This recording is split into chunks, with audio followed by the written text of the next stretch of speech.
Welcome back to Positive Birth Corner podcast, where we're changing the narrative around birth, one positive story at a time. And as you already know, this is our special week episodes of Black Maternal Health Week.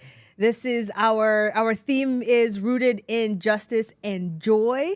And so we have really been highlighting some dope people, right? Amazing people who are doing beautiful community work right here, right in this Black maternal health world. And today I am so honored to have Representative Cephas with us.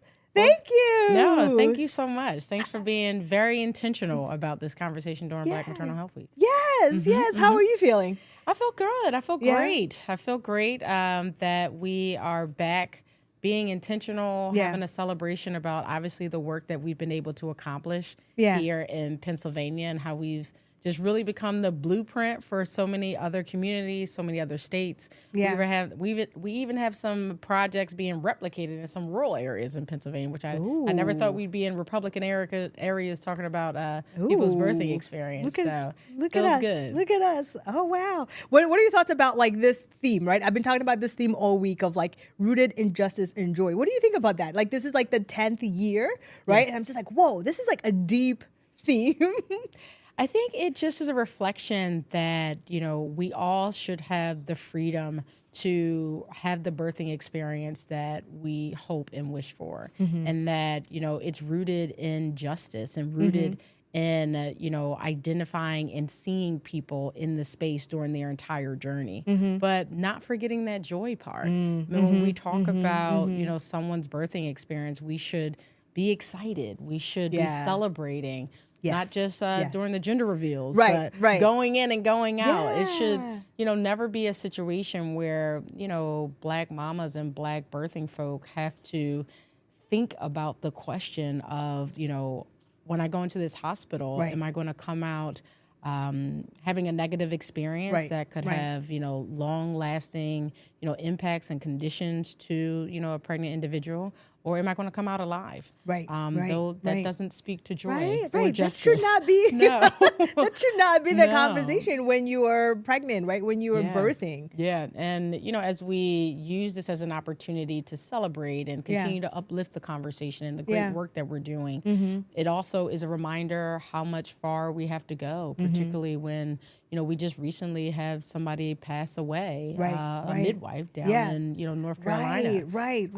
Which reinforces that we're not quite out of the woods just yet. So justice and joy mean to me in this space, people having the experience that they want. They, are able to come out and go in with a level of joy and excitement, but then also, being able to move the work in a way that's grounded in those two principles. Yes, right there. We need to like repeat that over and over again because you just named it. You just named it so well. You just named it so well. We're definitely been, we've been talking about, obviously it's Positive Birth Corner. So we've been talking about this, right? Like what are those things that are already happening? Who are people that are in our community? Who are people who are doing like really good work? And your name keeps coming up, right? I have seen you in different places, by the way. I'm like, oh, who's that? I love that. Because you are literally here. Like you are in, like on the ground, doing such beautiful work. And so we're just so grateful for you. We want to give you your flowers. Thank you for appreciate it. Listen, thank you for what you're doing. I get my marching orders from places like Oshun who tell me, like, yes, you're doing good work, but here are the statistics. I mean, just in a recent report that was produced here in Pennsylvania, we still had 107 birthing people pass away. So again, we're not out of the woods and we still have so much work to do. So I appreciate the flowers, but I recognize, we have a lot more seeds to sow before we turn the corner on this. This is true. This is true. This is true. And I'm really curious to hear kind of like your journey, like, like how do you become a representative, right? I was telling people this week about you, and so if you have new followers, it's because they heard. Thank you. They're like, oh, I know her. I'll take them all. Oh, this is cool. So there's a lot of people who are excited. Just double tap and share. Double tap and share, We're really excited to, to hear from you. And I think that's kind of like what came in my brain. I was like, whoa, how do you how do you become like, a representative? Like what is that journey for you to bring you here? Listen, I would tell you, I had no intention on getting involved in politics or being elected. I really just was wedded to the work. Okay. Wow. When I was growing up, I just saw significant challenges in my community, and I was, living those challenges. So I think about my mom in 1986. She was on a picket line, fighting the same fights that we're fighting today. Oh, wow. So better wages, better benefits, a better retirement plan, so she's not working at the same time. Yeah. And I was 2 years old actually at that time. Oh, wow. In a stroller. And I wasn't there, I can guarantee you, to hold up a poster board to, join the protest. Right. I was there because she couldn't afford childcare.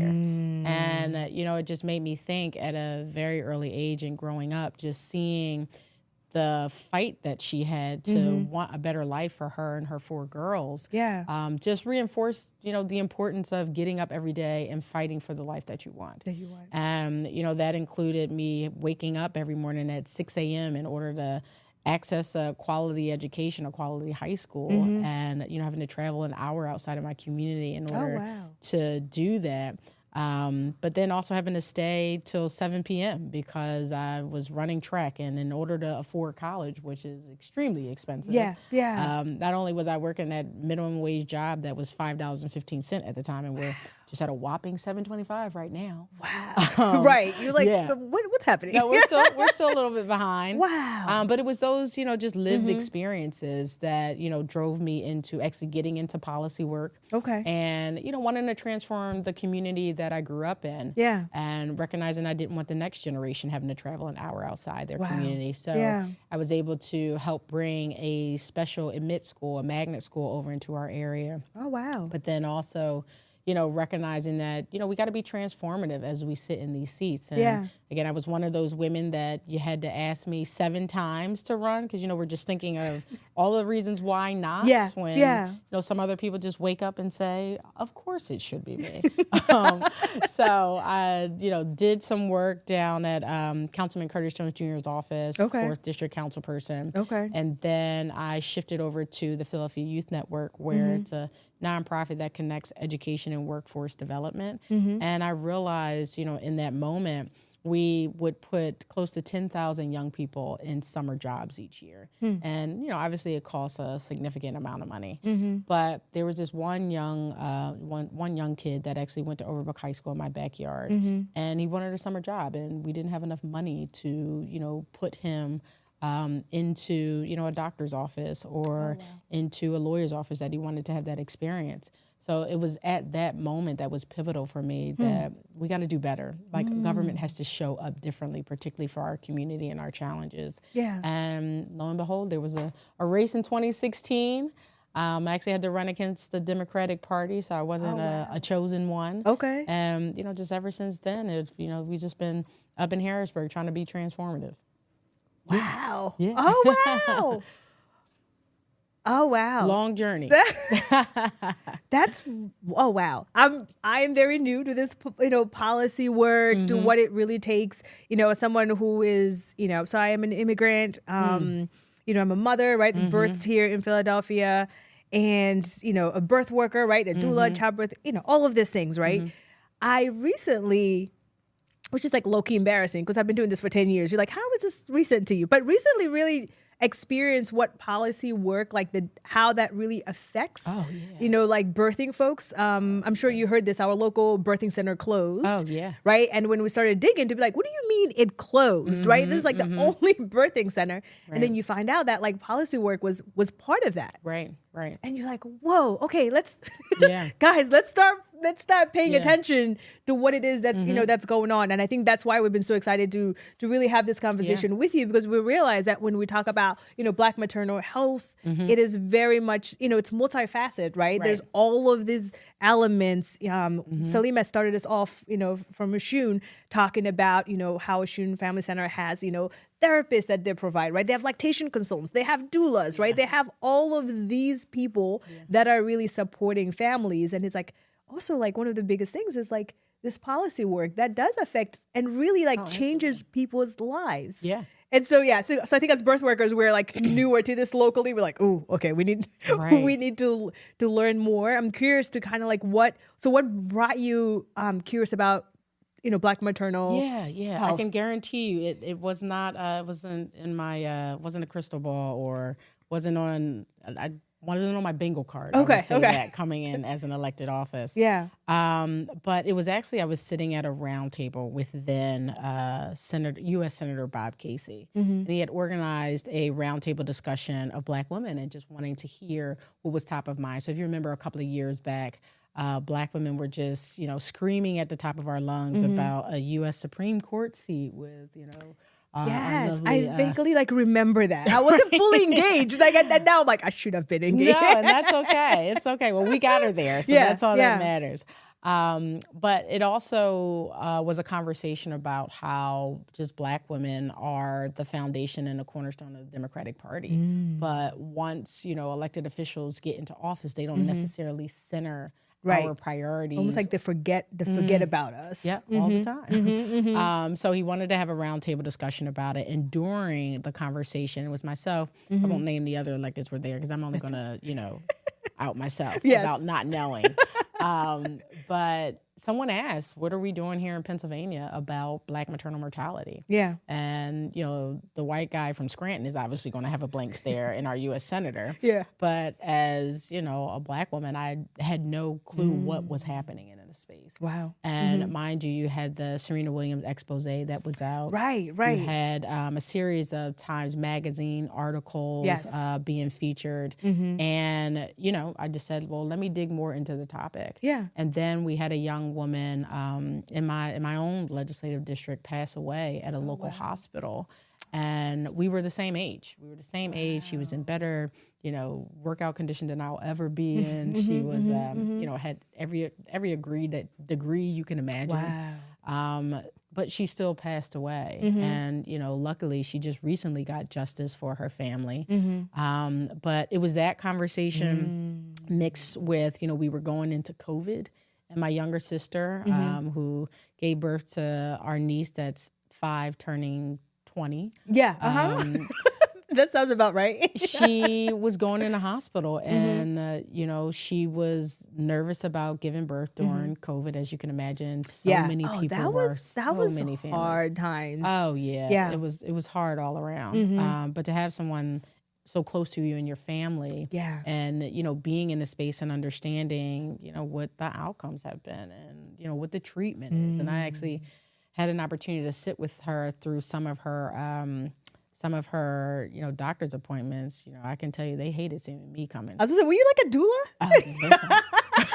You're out here advocating. Like, I want you to know, this is my sister. And we're gonna ask the questions. Yeah. Oh, wow. Go through the checklist. I love it. But still, she had my mother, who obviously gave birth, and she was a baby boomer, so she didn't quite know what a doula was. Even though I was actually born in a birthing center. Were you? Yes, and I was born by a midwife. She just recently told me this story. So I'm like, well, why didn't you tell me earlier? Why did you tell me earlier? That's really cool. Yeah, no, it was a really great, just great to learn that. Yeah. And, just with my sister's experience, they tried to make her have a C-section. Oh, wow. But because we connected her with a doula, the doula explained to her, like, your body naturally, is able to conceive and to give birth. So as a direct result, she didn't do the C-section, and she had the doula, but she obviously had to come out of pocket. So that, really, influenced me to do the Medicaid coverage for doula care and trying to get private insurance companies to provide for doulas. When she got out, she, had some, relatively rough experiences on the way out that I forced her to go back into the hospital and check and fight with the medical professionals and tell them that something's wrong. But it's been a combination of both. Like, it shouldn't take you having a state legislator as a sister to access the care for you to get the care you need. Oh, wow. Yeah. So that's been my journey to, birth work. To birth work. Oh, wow. for policy around the birth. Policy I don't want around. to call myself a birth worker. I will not. I am not a birth worker. No, but you played such a significant role, Yeah. and that has definitely been, part of Yeah. the work that you were doing, you're doing now here locally. Yes, I do what birth workers tell me to do. Yes.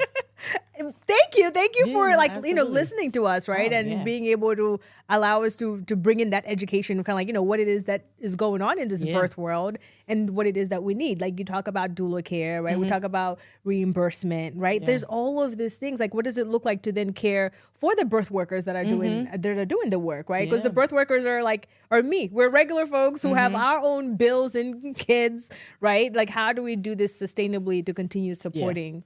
Now continue the supporting families? reimbursement piece we have not gotten right yet, but that is Listen, our the that is reimbursement piece. that is our hill we have to climb. We are working on it. So I work with some doulas, and we had everybody get certified and all of the things, and so we're still in that journey. I mean, and that's where honestly, we're in a. I feel like as much as it's a difficult moment as an elected official, just given all of the challenges that exist. Yeah. I feel like this is one of the first times that we are actually putting the experts at the table before us, and you all dictating what the policy is. Yeah. And I think we've not only seen the attention, not that you all haven't been doing the work for so long, but we're finally seeing the attention of it here in Pennsylvania to have our past two governors talk about Black maternal health and not shying away from the Black part. That part. Because part. We always like to, be inclusive. Yes, but, yes. when you have Black women that are yeah. dying, are 3 times more likely to die, and the fact that they are acknowledging that Yes. and recognizing that they too Yes. need to make investments. Yeah. Push policy as much as possible. Yeah. Get those reimbursement rates, together. Let's get that money. Listen, is as a direct result of you all's voices. And, I just want to say thank you for allowing us to, get equipped, but also, being advocates for you all at, tables of power that don't necessarily welcome us all the time. Right. Yeah. No, thank you. Oh, having a moment. I need a minute. Yeah.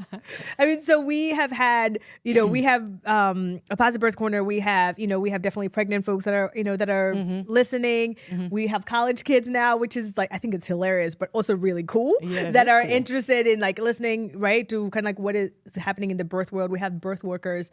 And, when we talk about policy, what are some of those things that you think are important for, the pregnant mama, to know the importance of it, or is there a role? There's a lot of questions. I'm sorry.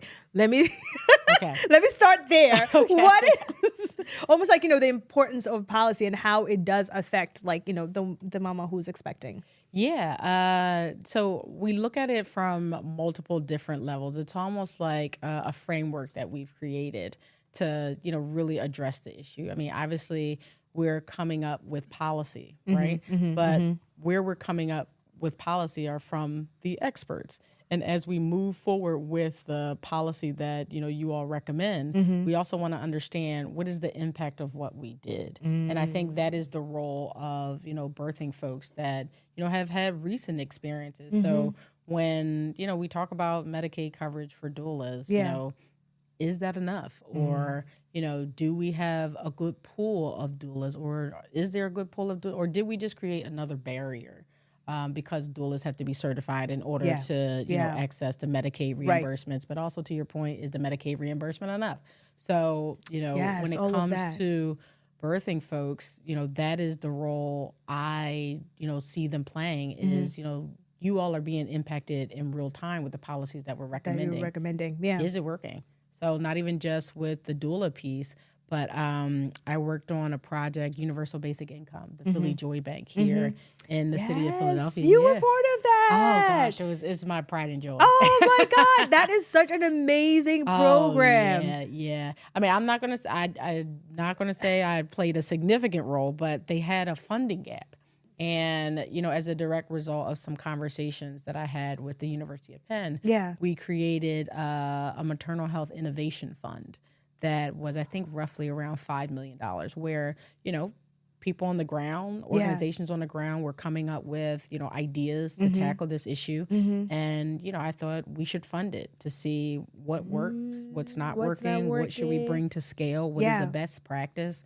And at the time, I think University of Penn was working on Heart Safe Motherhood, which, connects a birthing person with their medical team and gets, their vitals in real time. So if they're seeing high blood pressure. So as a direct result of some of those conversations, we created this fund and the Philly Joint Bank. And I had no clue they actually got the funding. I was sitting in a city council hearing testifying about the role that Philadelphia's city council plays with this issue, because if we bring Philadelphia's numbers down, we inevitably bring the entire Commonwealth's numbers down. So as I'm testifying, they mentioned, Rep. Cephas, you gave us $250,000 for the Philly Joy Bank, from the Innovation Fund. And I just looked and said, it's amazing. Oh my But, I mean, just to your point, the role that birthing folks can play is, I asked, some of the, birthing people that received the fund, what did you think?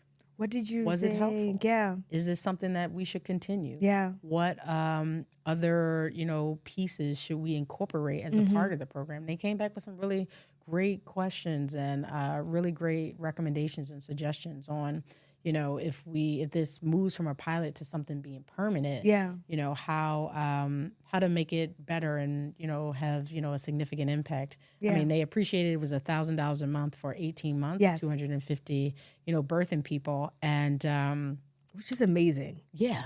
I mean, and no strings attached. No strings attached. Right. You just have to be pregnant, guidelines. right? You just have to be pregnant and in a particular zip code where we've, seen, pretty difficult numbers. Yeah. And, everyone I spoke to said it was, a godsend. It was either going to, it spoke to a lot of other policy issues that we had to tackle. So whether that be paying for rent or paying for, affordable housing, accessing, products that you need, for, your newborn that is coming into the world. So it answered a lot of other questions. Yeah. But at the end of the day, we recognize the pilot works. And it's something that should be expanded on. But that's what happens when, the policy actually is dictated by the people.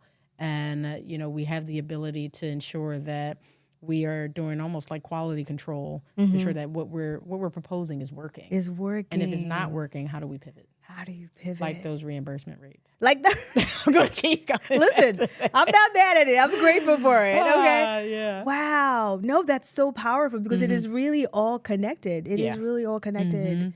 Yeah. Everybody plays a role. Everybody plays a role. And I always just tell people that are in this space, because when I first got into the space, there was, a dynamic between hospitals versus, birthing centers versus doulas, midwives, the role that they play in actually the hospital room. Yeah. And, whose fault is it that our rates are where they are and who's going to be deputized to fix it. Right. And, just from my perspective, like understanding that everything is nuanced, it's just like find your role in this space. And play your part. Yeah. Because it's going to take all of us. It's going to take all of us. Yeah. Wow. Yes. No, this is new. This is all new to me. And I'm like, all right, teach me. Let me know what is my role. One of the things that we have been doing, I think it's March of Dimes. They are kind of like, asking community members to be part of kind of like storytelling, like their stories. But you also should be reimbursed for that. Oh. Also should be reimbursed. Somebody write that down. I learned that already. You should be paid similar to birthing folks that are asked to tell their story. Yeah. They should be paid for their time. I love that. Pay for their time, pay for their expertise. Yeah. And, ensuring that we're creating an environment that removes every single barrier that gives them the ability to tell their story. So whether that be childcare, providing transportation, that's true. a stipend, right, making sure that there is, something to eat when they get there, water. Yes. Some of the basic things that you would, overlook, but, they too are coming to the table as experts like doctors. Like doctors, like doulas, like midwives. We're asking them to, particularly if it wasn't a great experience, to relive a potential trauma that they went through. I mean, it goes back to, the first question that you asked, like, what does justice look like? What does joy look like in this space? And justice is to ensure that you have the freedom to, give birth without the fear of the trauma. Yeah. Yeah. Right. God forbid making it out alive. This is true. Yes. No, you're right. And as we're asking the community to be part of this work, right? That pregnant mama, that mom in postpartum, like to also honor them on that journey. Even though we're like, it's for the greater good. It's like, okay, yes, but also the journey. Yeah. But also, what does it look like to care for you the same way, like doing work to care for, for birth workers? Yeah. But then also giving them the space to, feel and, manage what, they've gone through. Yeah. I mean, we know that statistically, 51% of the deaths are happening during the postpartum period. Yeah. And it's, due to mental health conditions, substance use disorder. Yeah. And, I just, even in this process, learning the multiple different layers of postpartum. So depression, anxiety, and it runs the gamut. Yes, so, yes. And we have to acknowledge that and be intentional about it. And be intentional about it. Be intentional about it. Yeah. Wow. So you're continuing this work and room on the streets. I don't know what streets,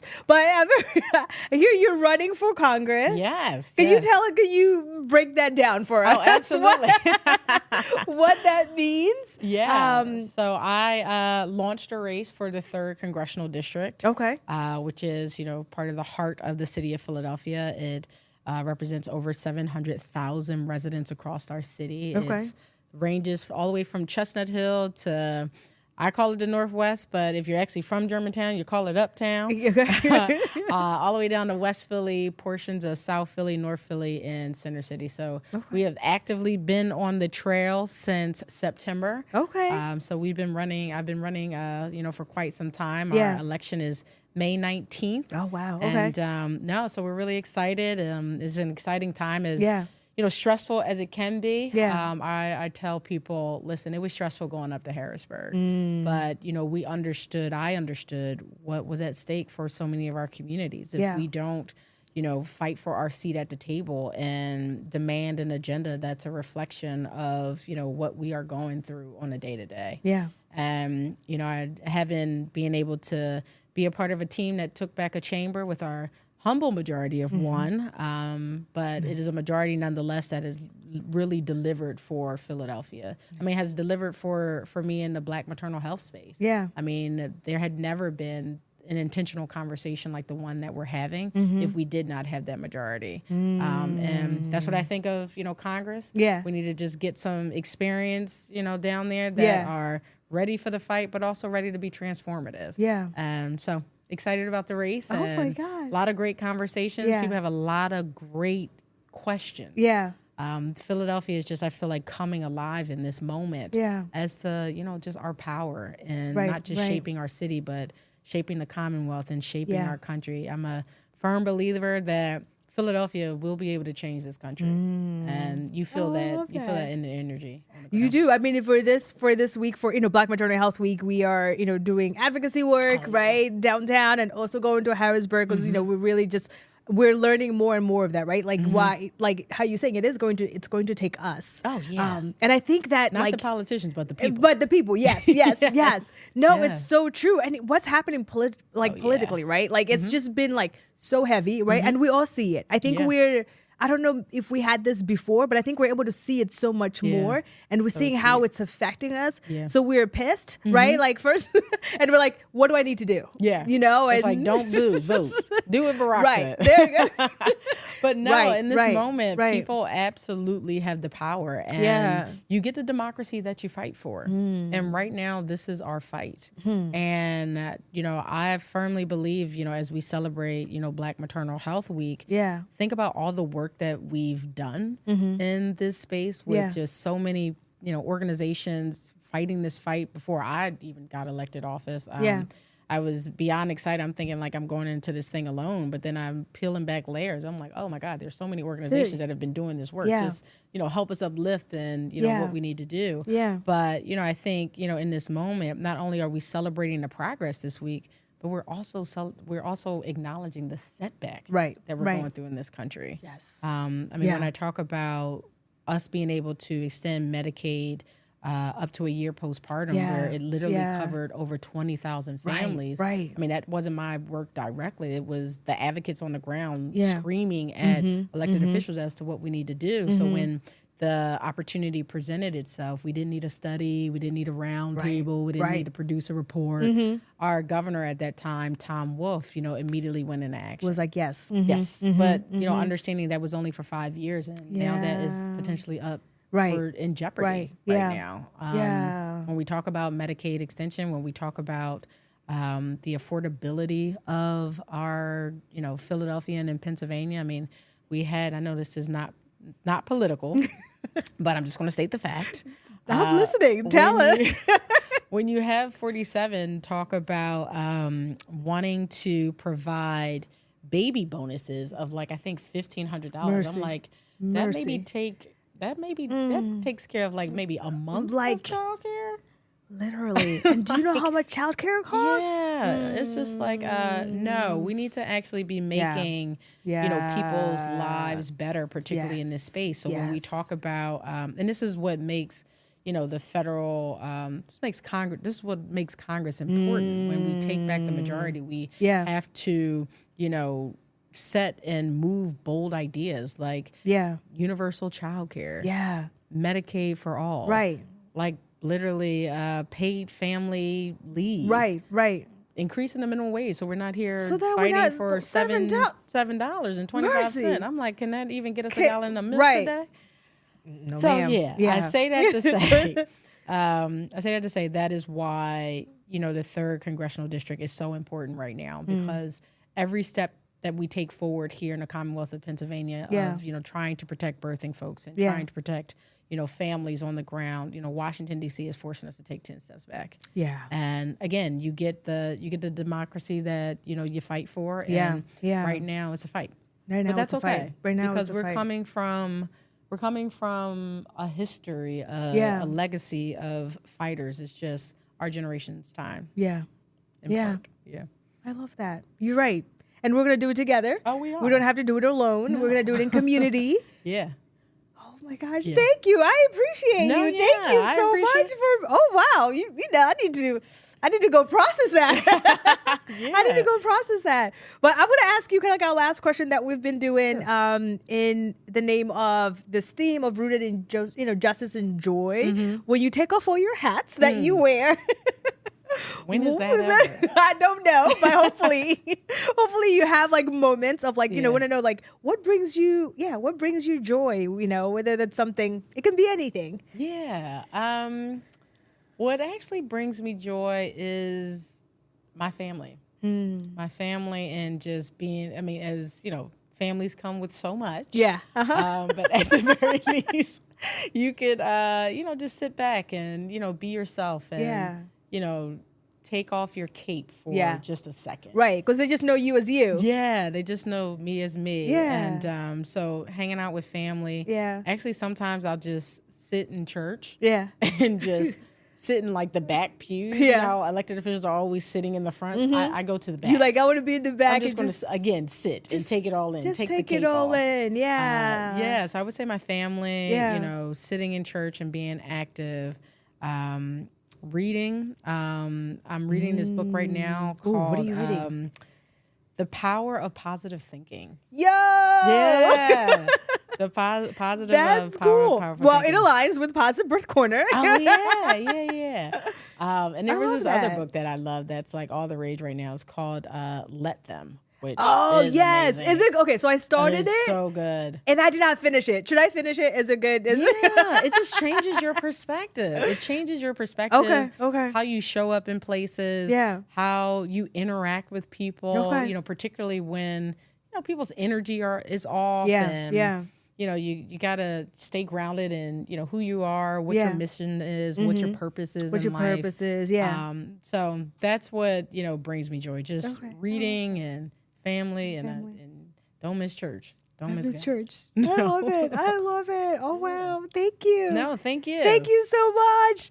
Listen, I am so grateful for Representative Stevens for being here with us. Again, we are really being rooted in this theme of rooted in justice and joy. So thank you so much for being here, and we will be back. This episode is sponsored by Oshun Family Center. Oshun provides therapy for the culture through psychotherapy and holistic healing, including doula and lactation support. Their work is rooted in creating a welcoming space for healing, refuge, and breaking generational cycles, always centering community and dignity in choice. For more information, please check out Oshun at www.oshunfamilycenter.org.